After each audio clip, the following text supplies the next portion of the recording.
Hello दोस्तों, I hope आप लोगों की जेआईबी एग्ज़ाम की प्रिपरेशन अच्छे से चल रही होगी। आप में से कई लोगों ने रीसेंट अक्टूबर 2024 में जेआईबी का एग्ज़ाम दे रखा होगा और आप ये सोच रहे होंगे कि इस बार मेरा हुआ नहीं है, एक न एक पेपर मेरा छूट गया है या फिर चारों पेपर्स रह गए हैं, तो आगे की प्रिपरेशन मुझे कैसे करनी है।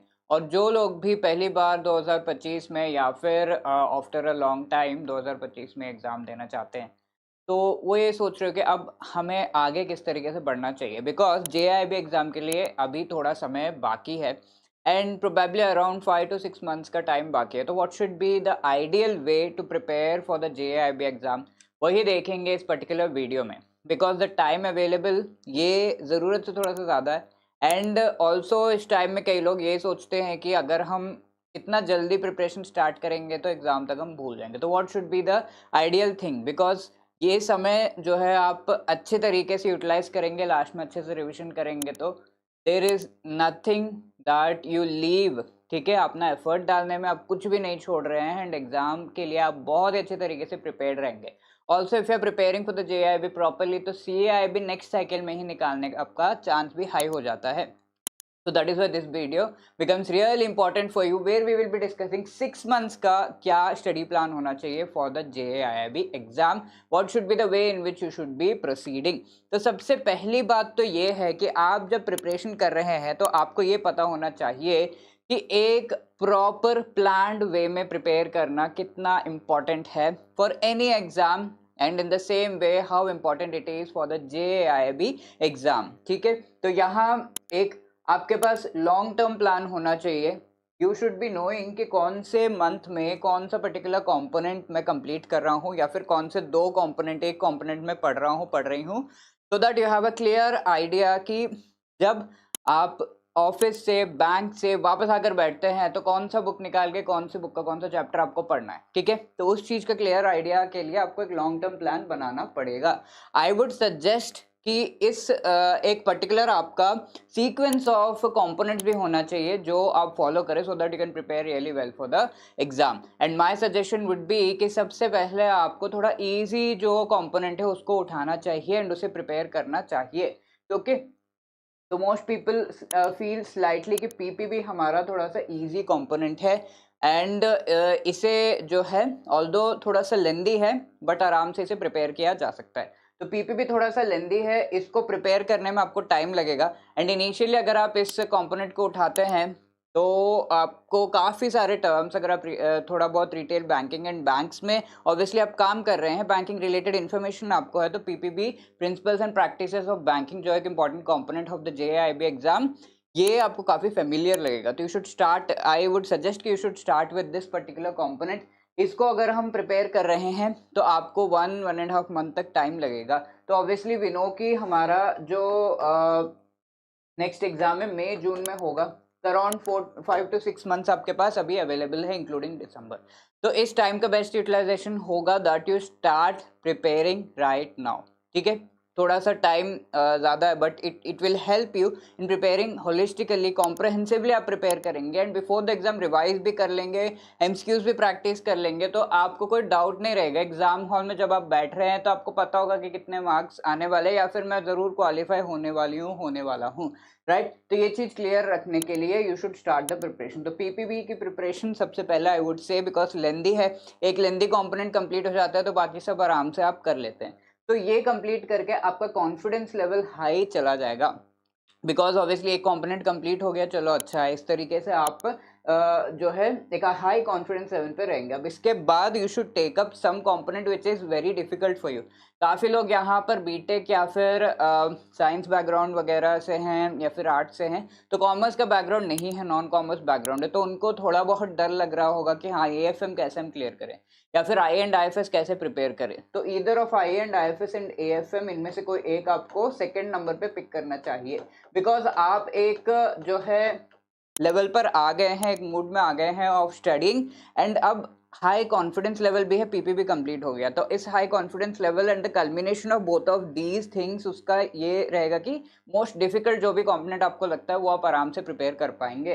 तो लेट्स से इट्स एएफएम, तो यहाँ पर एएफएम लीजिए सेकंड में नंबर पे, या फिर आई एंड आईएफएस को आप पिक करिए and then start preparing that. Okay, इसमें काफ़ी सारे फैक्ट्स होते हैं, एएफएम में आपको काफ़ी प्रैक्टिस करनी होती है, सो आई वुड से थोड़ा सा अर्ली जो है इसे प्रिपेयर करना शुरू करिए।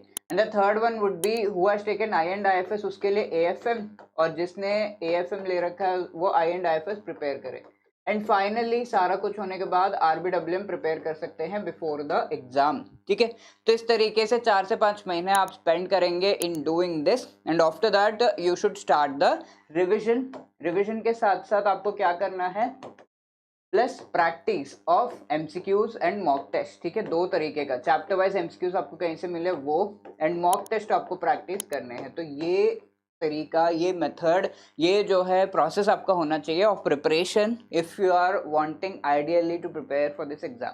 अब ये करने पे होगा कि फर्स्ट मंथ में, let us say in December you are preparing for PPB, तो पीपीबी का फर्स्ट चैप्टर मॉड्यूल ए मुझे इस पर्टिकुलर टाइम में फर्स्ट वीक में कंप्लीट करना है, या फिर फर्स्ट 2 वीक्स में मॉड्यूल ए कर रहे हैं, ए एंड बी का थोड़ा पार्ट कर रहे हैं, इस तरीके से आपको पता होगा। एंड जब मॉड्यूल ए पिक कर रहे हैं तो यू विल बी नोइंग कि कौन से चैप्टर्स आप जो है पढ़ रहे हैं in the first week and in the first day, ठीक है। 1 December let's say you are studying, तो कौन सा चैप्टर कंप्लीट करना है आज के दिन पे वो आपको पता होगा।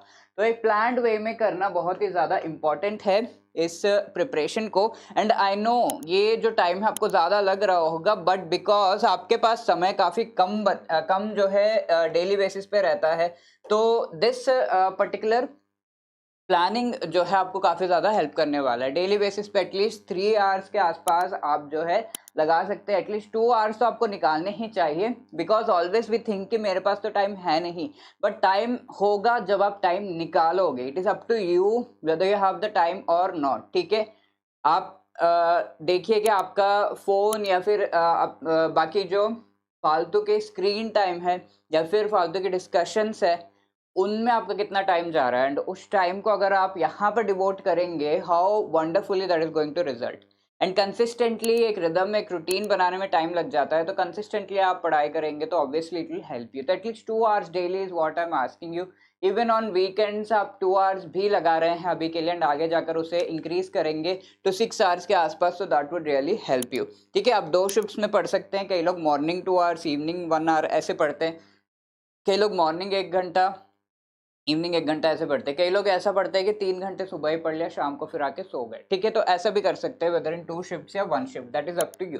तो इस तरीके से आप प्लान कर लीजिए कि आपको कैसा प्रिपेयर करना है, and if you have planned that thing properly you can send that plan to hello@edutap.co.in पर। आप डेफिनेटली ये प्लान जो आपने किया है वो सेंड कर सकते हैं। माय नेम इज सुरेंद्र, तो मुझे आप सेंड कर सकते हैं, राइट। तो लेट अस सी आप में से कितने लोग जो है ये प्लान मुझे सेंड करेंगे। तो ऐसे प्लान कर लीजिए and start preparing for the upcoming JIB exam. And let me tell you we are with you in this preparation, EduTap is with you, right? First of all I would like to again, जो preparation का मैंने बता दिया कि ऐसे ऐसे cycle होना चाहिए, ईच एंड एवरी कॉम्पोनेंट को हमें कैसे प्रिपेयर करना चाहिए, ये चीज़ काफ़ी इंपॉर्टेंट है। And also what should be the ideal sources from where you are preparing, उन सोर्सेज में भी कौन से ऐसे चैप्टर्स है जिनसे सबसे ज़्यादा क्वेश्चन एग्जाम में आते हैं, ये जान लेना बहुत ज़्यादा ज़रूरी। बिकॉज इन चैप्टर्स को जब आप पढ़ रहे हैं तो you should be really careful कि इसको डीपली अच्छे से पढ़ें, इसके MCQs PYQ सब सॉल्व करें, एंड उस से जो है आपके अंडरस्टैंडिंग का जो लेवल है वो काफ़ी हाई रहेगा, ठीक है। तो you should be really careful with that. यहाँ पर सोर्सेज सबसे पहले हम आई एंड IFS का जो कंपोनेंट है उसका देख रहे हैं। ऑब्वियसली हमारा मैकमिलन का जो बुक है that is the best source, most of the questions 90-95% यहाँ से आते हैं। बट क्योंकि आपके पास अभी टाइम है, मॉड्यूल A एंड B जो है इंडियन इकोनॉमी के हैं, आई एंड IFS में क्या है, Indian economy and Indian financial system. तो module A and B Indian economy का है, Indian financial system is C and D modules, ठीक है। मॉड्यूल A एंड B से अगर हम रिसेंट का पेपर देखें अक्टूबर 2024 में काफ़ी क्वेश्चन आए थे, तो proper understanding is required of these modules. तो उसके लिए आप NCERT के क्लास 12 की मैक्रो इकोनॉमिक्स की जो बुक है इसको एक बार देख सकते हैं। अगर इस बुक में आपको चीज़ें समझ में नहीं आ रही हैं, ठीक है, इस बुक में नहीं आ रहा समझ, तो वहाँ से देख सकते हैं। And the best thing would be कि यूट्यूब देखिए, राइट। हमारे चैनल पर बहुत सारे वीडियोज़ ऐसे हैं जिनको आप देख सकते हैं, and you can very clearly get an idea of these modules, ठीक है। If not you can refer to this book. ये हो गए हमारे sources. Along with this I would recommend the YouTube channel EduTap का, तो करूंगा ही करूंगा रिकमेंड। इसके अलावा आपको कहीं पे सही लगता है you can go for that also, ठीक है। It is up to you. Now apart from that important जो चैप्टर्स है उनको जानना बहुत ज़्यादा ज़रूरी है, but before moving ahead you should know कि कौन से ऐसे मॉड्यूल्स है जो क्विंट एसेंशियल है फॉर द एग्जाम, तो आई वुड से रिसेंटली जो है क्वेश्चंस काफ़ी ज़्यादा हमने देखे हैं मॉड्यूल ए एंड बी में से, but we should not miss out on module D, जो कि जिससे पहले क्वेश्चंस बहुत ज़्यादा आते थे, ठीक है। एंड इसके बाद हमारा आता है मॉड्यूल सी का चांस। तो module A and B and D are the most important modules as far as I and IFS is concern. तो इंपॉर्टेंट मॉड्यूल्स आपको नोट डाउन कर लेने, जब भी मॉड्यूल्स पढ़ रहे तो अच्छे से पढ़े। मॉड्यूल ए में काफ़ी फैक्ट्स है, बी में काफ़ी कॉन्सेप्ट्स है, ये क्लियर हो गया तो काफ़ी सारा आपका जो है पेपर में क्वेश्चंस आ जाते हैं, हिट कर जाते हैं। मॉड्यूल डी से भी काफ़ी क्वेश्चंस आते हैं। टिल जून काफ़ी आया था, अक्टूबर में थोड़ा सा जो है ट्रेंड चेंज हुआ है, डी से थोड़े कम क्वेश्चंस, बट या यू शुड बी केयरफुल कि ये अगर फिर से मॉड्यूल डी से ज़्यादा क्वेश्चन देने लगे तो वी शुड बी प्रिपेयर। तो A B and D is something that I would recommend. अब इनमें भी इंपॉर्टेंट चैप्टर्स कौन कौन से हैं? मॉड्यूल ए में अगर हम देखें सेक्टर्स ऑफ इंडियन इकोनॉमी, जो कि सेकेंड चैप्टर है, fourth role of priority sector, fifth infrastructure, eight foreign trade policy, foreign investment, economic development वाला, ninth is international economic organisation and tenth climate change वाला जो चैप्टर है, ये आपके important chapters बन जाते हैं। तो इसमें से जो है fact based questions deeply exam में पूछे जाते हैं, तो अच्छे खासे क्वेश्चंस एग्जाम में आ जाते हैं। लाइक 9, 10, 8 ये तीन चैप्टर से तो काफ़ी क्वेश्चंस 5 to 6 क्वेश्चंस एग्जाम में आ जाते हैं कई बार एक एक चैप्टर में से। तो you should be really careful, properly you should prepare these chapters. Now moving to module B, यहाँ देखिए चैप्टर 14, 15, 17, 18 ये चार मोस्ट इंपॉर्टेंट चैप्टर्स हैं। इनमें से क्वेश्चंस एग्जाम में आते ही आते हैं। बाकी सब जो है उनका क्या करना है सर, उनका एक ओवरव्यू आपको लेना है, थोड़ा बहुत तो पढ़ना है क्योंकि इनसे एक आधा क्वेश्चन तो आता है, but you should not miss out on these chapters, ठीक है। 14, 15, 17, 18 एटलीस्ट ये तो बहुत अच्छे से आपको करना है, ठीक है। तो ये चैप्टर्स जो है कंसेप्चुअल है मॉड्यूल बी में, तो कंसेप्ट बेस्ड क्वेश्चंस एग्जाम में आते हैं।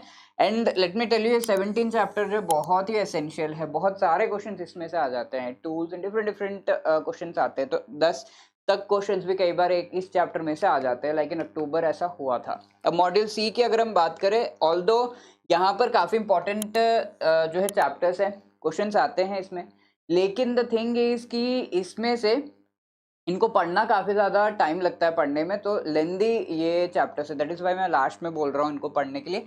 बट एनीवे 20, 21, 22, 23, 24 में से काफ़ी क्वेश्चंस आते हैं, एंड ऑल्सो 27 में से कुछ क्वेश्चंस एग्जाम में आ जाते हैं। तो आई वुड रिकमेंड कि ये चैप्टर्स आप थोड़ा अच्छे से पढ़े while preparing for the exam. Now moving to module D, इसे पहले तो हम king of I and IFS मानते थे, बट रिसेंट जो ट्रेंड है थोड़ा कम क्वेश्चन इसमें से आया है, बट देन पहले क्योंकि आ चुका है we should prepare it really well. अब देखिए मॉड्यूल डी में chapter 30 money market, 32 fixed income, 35 merchant banking, 36 derivative market, factoring वाला 37 चैप्टर, 38, 39 में से एक दो क्वेश्चन तो आते ही आते हैं, venture capital, lease finance, 43 pension products and insurance products, इसमें से एक से दो आपके जो है गवर्नमेंट के जो पेंशन इंश्योरेंस के स्कीम्स है उसमें से क्वेश्चंस आ जाते हैं। 45 रेट एंड इनविट, इनमें से क्वेश्चंस डेफिनेटली एग्जाम में आते हैं। Okay, so this will take time, थोड़ा समय लगेगा आपको इनको करने के लिए, बिकॉज काफ़ी नंबर ऑफ चैप्टर्स है। ऑल्दो एक चैप्टर थोड़ा छोटा है, ठीक है, आप आराम से जो है एक बार पढ़ने के बाद you can properly understand and revise it, ठीक है। अब नेक्स्ट है PPB, principles and practices of banking, जो मैं सजेस्ट कर रहा था कि आपको पहले लेना चाहिए। अब PPB में सोर्सेस क्या है प्रिपरेशन के, आपका RBI के जो सर्कुलर्स है वो अपडेशन में हेल्प करते हैं, एंड IABF की book is the best. And I would से जो भी कोई कोर्स अगर प्रोवाइड कर रहा है जिसमें ये बुक को उन्होंने अच्छे से एक्सप्लेन कर दिया है, PYQs इंटीग्रेट करके बता दिए कहाँ से कैसा क्वेश्चन आता है, तो that is the best thing, and EduTap has done it. So आप हमारा मास्टर कोर्स भी परचेज कर सकते हैं, जिसका लिंक आपको डिस्क्रिप्शन में मिल जाएगा, ठीक है। यहाँ पर बुक को अच्छे से हमने जो है शॉर्ट वीडियोस के थ्रू एक्सप्लेन किया है, एंड साथ के साथ PYQs आपको यहाँ पे मिल रहे हैं, आपको साथ में MCQs each and every chapter के, मॉक टेस्ट, शॉर्ट नोट, सब कुछ प्रोवाइड किया जा रहा है, तो properly you will be able to prepare for the exam. अब ये देखिए इसके भी important topics like important modules मैंने आपको बता दिए, PPB के मॉड्यूल ए एंड बी से सबसे ज़्यादा क्वेश्चन आते हैं, you should B preparing really well. अब ए एंड बी पढ़ने के बाद सर एक और मॉड्यूल तो पढ़ना है, तो मॉड्यूल सी आपका जो है ये जो भी टेक्निकल यानी कि digital technology in the banking जो यूज़ किया गया है उससे रिलेटेड मॉड्यूल सी है, and module D is theoretical part, ठीक है, एथिक्स इन बैंकिंग। तो आप चूज़ कर सकते हैं based upon your background and interest कि कौन सा हमें पढ़ना है। अगर आप थियोरेटिकल पार्ट ज़्यादा प्रेफर करते हैं तो मॉड्यूल डी पढ़िए, अगर आप टेक्निकल पार्ट प्रेफर करते हैं तो सी पढ़िए, and you can go for D को जो है थोड़ा ऊपर ऊपर से पढ़ लिया। अब देखिए इंपॉर्टेंट चैप्टर्स कौन से हैं यहाँ पे। अब मॉड्यूल ए में 1 to 6 तो आपके इंपॉर्टेंट है, बैंक का कस्टमर रिलेशनशिप, AML KYC, इन सब से एक आधा क्वेश्चन एग्जाम में आ जाता है। 8 10 important chapters, foreign exchange, remittance facilities, foreign currency accounts क्या क्या है, ठीक है, तो इनसे क्वेश्चंस आते हैं एग्जाम में। इसके साथ साथ मॉड्यूल ए में यू विल सी 12 13 14 19 20 21, ये भी important chapters, you can mark this chapters. Payment collection of cheques, responsibility of paying and collecting bank, grievance redressal, customer protection act, right to information act वगैरह से भी question आ जाते हैं। अब module B की अगर हम बात करें, फंक्शंस क्या है बैंक के, यहाँ ये चीज दी हुई है, तो आप देख सकते हैं number of chapters module A and B में ज़्यादा तो ज़्यादा क्वेश्चंस भी आते हैं। You should prepare it really well. 22, 24, 25, 26, 28, 29 are important chapters over here. ठीक है, मार्क कर सकते हैं आप। सर ये इंपॉर्टेंट चैप्टर ऐसे तो बोले जा रहे हो आप, कैसे ये इंपॉर्टेंट है, ज़्यादा क्वेश्चंस एग्जाम में आए हैं। आप खुद भी कंपेयर कर सकते हैं, मैनी ऑफ द बैंकर्स जिन्होंने क्लियर किया एग्जाम, उन्होंने कहा है कि हाँ सर ये जो चैप्टर्स आपके इंपॉर्टेंट है एंड सटीक एग्जाम में जो है क्वेश्चंस भी इन टॉपिक से ज़्यादा पूछे जाते हैं। तो obviously you can trust this, and जो कोई आपके आसपास जैब क्लियर्ड है उनसे भी आप क्लैरिफाई कर सकते हैं कि सर ने ये इंपॉर्टेंट बताया, क्या ये सही है या नहीं, एंड उसके बाद पढ़िए, ठीक है, फिर ट्रस्ट करिए। अब इसके अलावा 32, 35, 36, 37, 39, 40, 41 also from module B are important. अब मॉड्यूल सी का अगर हम देखें, यहाँ देखिए बैंकिंग टेक्नोलॉजी एसेंशियल्स क्या है, अल्टरनेट डिलीवरी चैनल्स वगैरह से रिलेटेड यहाँ पर क्वेश्चन आ जाते हैं। 46, 47 digital payment system, impact of technology adoption क्या है, 49, 50 इनसे क्वेश्चन आते हैं। अब मॉड्यूल डी देखिए, यहाँ पर हमने स्पेसिफिकली कोई इंपॉर्टेंट चैप्टर नहीं, पूरा का पूरा ही बता दिया, बिकॉज मॉड्यूल डी में 5 तो गिन के चैप्टर हैं, ये सारे एक दूसरे में इंटरलिंक्ड हैं, तो just coming out with important topics is not that relevant here, but या यहाँ पांचों जो चैप्टर्स अच्छे से अगर आप पढ़ते हैं module D along with module A and B, that is going to be enough. 3 modules हमने अच्छे से प्रिपेयर कर लिया एंड टाइम बच रहा है तो सी वाला भी हम कर रहे हैं, ठीक है, ऑब्वियसली अभी हमारे पास टाइम है तो we should go for it. Next is accounting and financial management for bankers, तो इसमें देखिए AFM का जो कंपोनेंट है, इसमें कई लोग थोड़ा सा डरते हैं कि हाँ कैसे करना है, बट अगर आपके बेसिक्स क्लियर है, जिसमें थोड़ा टाइम तो लगेगा, बट अगर आपके बेसिक्स क्लियर है you will be really properly able to do this particular subject. तो इसके लिए बेसिक्स क्लियर करने के लिए if you want to refer books, class 11th and 12th के ये बुक्स हैं जिसमें बेसिक अकाउंटेंसी के कॉन्सेप्ट्स आपको दिए हुए हैं, मॉड्यूल ए एंड बी। अब यहाँ पर देखिए फाइनेंशियल अकाउंटिंग जो कि क्लास 11th का है, पार्ट 1, फाइनेंशियल अकाउंटेंसी ये नॉर्मल अकाउंटेंसी जो है पार्ट 2 आपका क्लास 11th का, इसमें भी कौन से चैप्टर्स आपको स्पेसिफिकली पढ़ने हैं वो भी हमने लिस्ट डाउन कर दिए, तो you can prepare in that way. अब चैप्टर 1, 3, 4, 5 एंड 6 सब 12th की ये बुक अकाउंटेंसी उसमें से आप पढ़ सकते हैं, ठीक है, तो this will help you in developing the basics. Basics clear है तो चीज़ें आराम आसान हो जाती हैं। अब उसके अलावा आपका मैकमिलन का जो बुक है that is a very good source, ठीक है, जो सेकंड वाला पार्ट है फाइनेंशियल मैनेजमेंट, उसके लिए भी हमारा मैकमिलन का book is a good source, and for all of them obviously Macmillan का book is the best thing. And again I would say कोई भी अगर ये मैकमिलन का बुक अच्छे से आपको एक्सप्लेन कर दे रहा है, गो फॉर दैट कोर्स। कोई और आपको एक्सप्लेन कर रहा है तो इट बिकम्स ईजी। ये सारा रिसर्च अगर आप खुद से करते तो ऑब्वियसली थोड़ा डिफिकल्ट होता, we have come up with this research for you, तो ईजी हो जा रहा है, इजंट इट? सो इसी तरीके से you can go for opt for the courses if you need, and time obviously हमारे पास कम रहता है तो we can go for it. अब यहाँ AFM में I would say module A and C से ज़्यादा क्वेश्चन आते हैं, ये पढ़ने के बाद you can go for module D and B इस तरीके से, ठीक है, ए एंड सी आपके इंपॉर्टेंट है। अब मॉड्यूल ए में कौन से इंपॉर्टेंट चैप्टर्स है सर? फर्स्ट चैप्टर तो इंपॉर्टेंट है, बट इसमें अकाउंटिंग स्टैंडर्ड्स, IND-AS, इनसे रिलेटेड क्वेश्चंस काफ़ी जो है पक्का एग्जाम में आते हैं, कुछ ना कुछ अकाउंटिंग स्टैंडर्ड से क्वेश्चन आता ही है, तो ये वाला पार्ट फर्स्ट चैप्टर में इंपॉर्टेंट है। 3, 4, 5, 6, 7, 8 एंड 11 आपके important chapters in module A. Module A is very important, इससे काफ़ी क्वेश्चंस आते हैं, बेसिक अकाउंटेंसी तो पूछा ही जाएगा।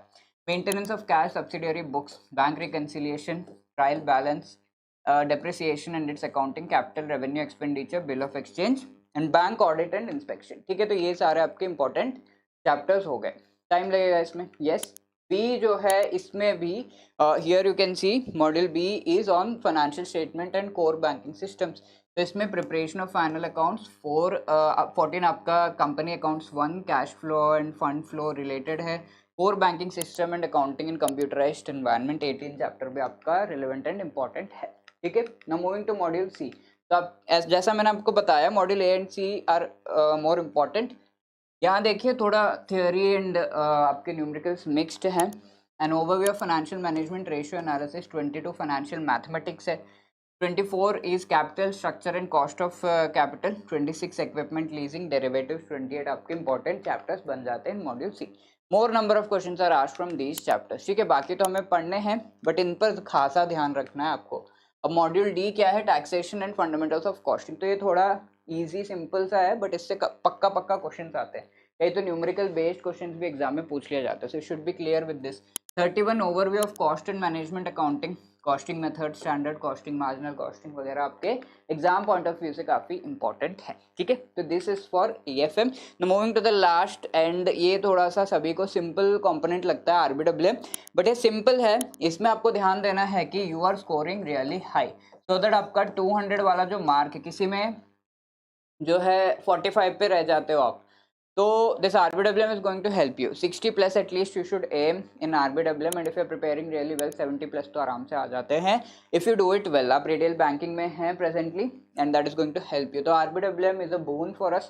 ये जो कंपोनेंट लाया गया है तो इसको अच्छे से प्रिपेयर करिए। इसके मॉड्यूल बी एंड डी आपके ज़्यादा इंपॉर्टेंट है, I will show you also. What are the sources, book काफ़ी होगा आई वुड से, इसमें चीज़ें आप एक बार दो बार पढ़ लोगे, रिवाइज कर लोगे, दैट इज इनफ।